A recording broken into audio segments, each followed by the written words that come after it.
My name is Susie Pennoyer, and I was a Weeki Wachee Mermaid from 1971 to 1973.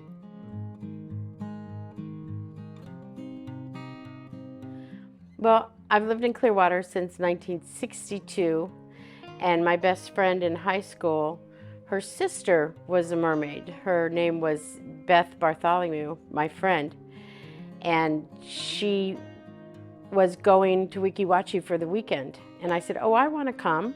And she says, well, come on. I had been in dance classes and acrobatic classes. I was a diver on the swim team. I swam. I've always been a water child, and it appealed to me. I says, oh, can I go? Can I work there? And she said, I don't know, why not? Come on. And I came up with her that weekend, and Jeannie was the supervisor, and she put me in the water and had me look up and smile at her and asked me if I could swim, and I said yes, and she said, okay, we'll see you next weekend. So once I got the job at Weeki Wachee, there were cottages on the grounds in the back that they allowed people to live in, and when I graduated, I was still in training. And the day I graduated, my car was packed. I never went home. I drove right up here immediately and moved into the trainee cottage. And there was 4 of us in that cottage. And we lived on grounds, and it was the most exciting time of my life. I was just first time out of the house, and I was living with girls and swimming at Weeki Wachee as a mermaid. What could be better? I didn't think my life could get any better at that moment. When I first came to Weeki Wachee, they were currently owned by ABC Studios. So it was a major production. We had an on-staff choreographer, we had an on-staff costume designer. We were really treated like stars because we didn't have to do any maintenance work in the springs or anything like that. We were divas. We came and we performed, and there was underwater boys that did all that stuff. And I was very impressed with it. I felt somewhat like a movie star, and it was very fun for me. I had been doing dance classes and doing recitals since I was 6 years old. So performing was something that just was really natural for me, and to be able to do it in the water was like a blessing. And I'll never forget the first show I swam, and all those things are so ingrained in your memory, it becomes part of you. I was fortunate enough to be photographed for ringing in the new year of 1973. Liz Frankie was the girl in the photo with me, and we were holding bells that said 1973 on them, and it was in the newspaper to ring in the new year. That was one. And the other photo op I had was, there was a stand full of brochures from all the attractions in Florida with me and another mermaid standing there displaying them. And it was sent to all the other attractions in Florida to let them know, we're advertising for your attraction, please advertise for ours. So it went out, it circulated all over the state. When I was swimming in the early 70s, Weeki Wachee was in its heyday. It was before the mouse came to the middle of this state. I won't mention his name, but it was before he came. So we were one of the premier attractions. I mean, we had billboards all over the United States, and people coming to Florida saw billboards every 50 miles. So by the time they got here, they were excited. They couldn't wait to see live mermaids. And we swam 9 shows a day, every hour on the hour, starting at 9 a.m. And the last show was at 5.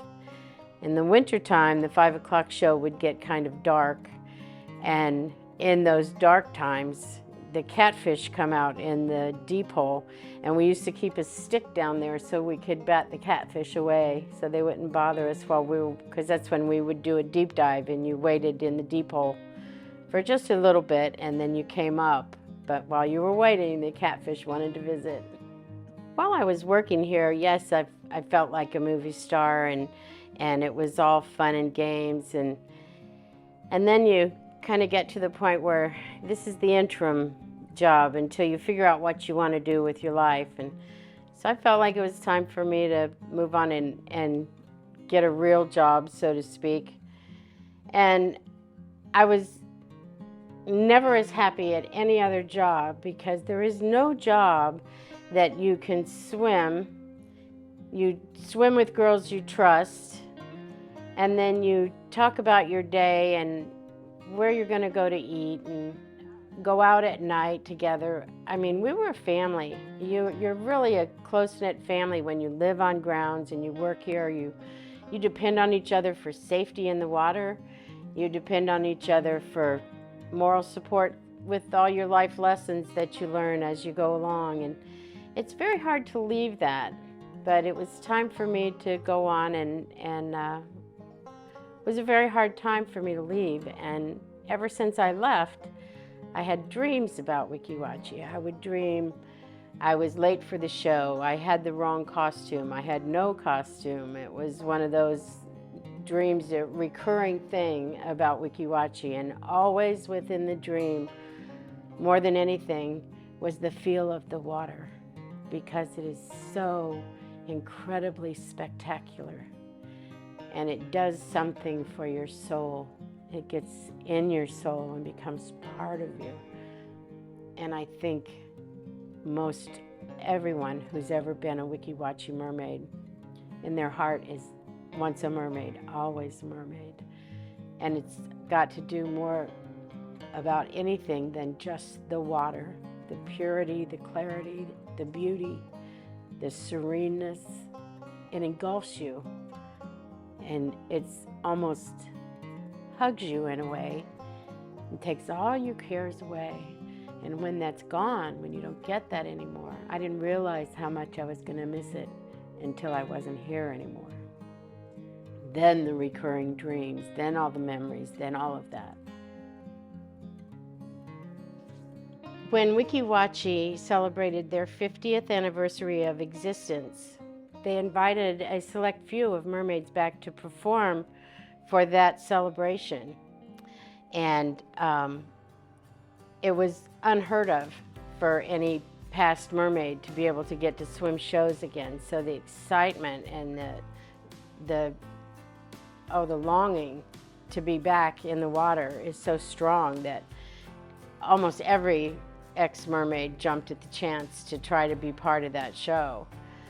I was not actually in the show, but after that show, Weeki Wachee invited the group to come back and perform for the next holiday, which was Valentine's Day. And I became part of the group after that very first show. And now, as a legendary siren, we are a group of close-knit women that care deeply about each other.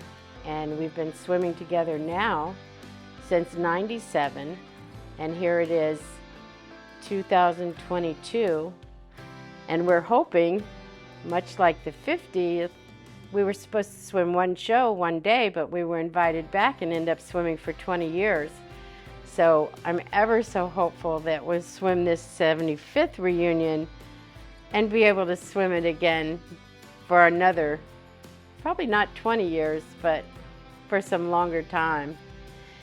And ever since I've been back swimming as a legendary siren, I no longer dream about Weeki Wachee, because I now am living my dream. I live my dream every time I'm allowed the permission to be in that spring. I feel blessed every time. There's hardly words to describe how it feels to be able to perform again at Weeki Wachee and just to be in the water. Again, the water is what draws me. It draws me back as much as I can get here. I still live in Clearwater. It's still 50 miles away, but I never mind the drive. It never bothers me, because I know I'm coming to swim in the spring.